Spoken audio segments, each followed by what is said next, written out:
Every life tells a story. Join Frank Julian as he shares his one chapter at a time from Story of a Soul 2, releasing every Wednesday. The Story of a Soul 2 by Frank Julian with Sean O'Neill, narrated by Frank Julian. Chapter 8, College, Nursing, and My Deal with Jesus. I made a deal with God when I went off to college. I said, give me the first 2 years and then I'll consider the priesthood. Be careful when you make deals with God. He holds you to them. During those 2 years, I studied hard and got straight A's. I entered the nursing program. All applicants had to complete the entrance requirements before being accepted into the clinical part of the program. I was proceeding well, in my eyes. I prayed daily and went not only to Sunday Mass, but to the middle of the week Masses. Father Wade was invariably the celebrant of these services. They were held in classrooms. It was usually a small group. God wanted my full life. I was learning, not just a small tip left on the table. The beautiful thing that occurred during the daily Masses is that this setting is where I met Peggy. The problem was that I didn't think she was particularly friendly. At the peace exchange during the Mass, she didn't really greet me. She would later tell me that she was focused on nursing, not boys. Besides, she said I was a game player.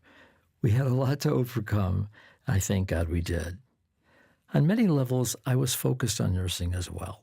I worked at a nursing home the summer before my junior year of nursing school. I really enjoyed caring for the elderly. I would later fall back on that confirming experience when the road got rough.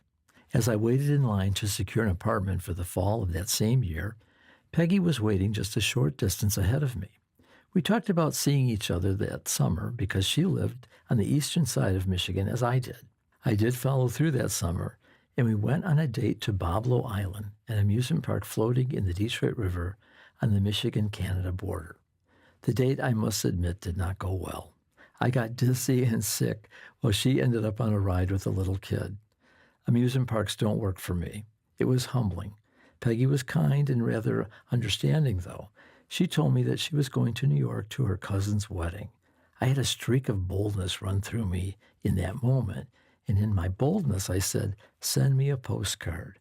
She would tell me later, when we returned to college, that she wrote the card but didn't mail it because she didn't want me to think that she liked me. That was it for me.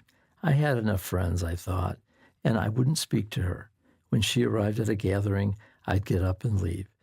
Sometimes a little space is good. I was headed for a dark time. Thank God that we eventually reconnected. Thank you for listening. Join Frank Julian every Wednesday for a new chapter of Story of a Soul 2. Make sure you like, share, and subscribe so you don't miss the next chapter.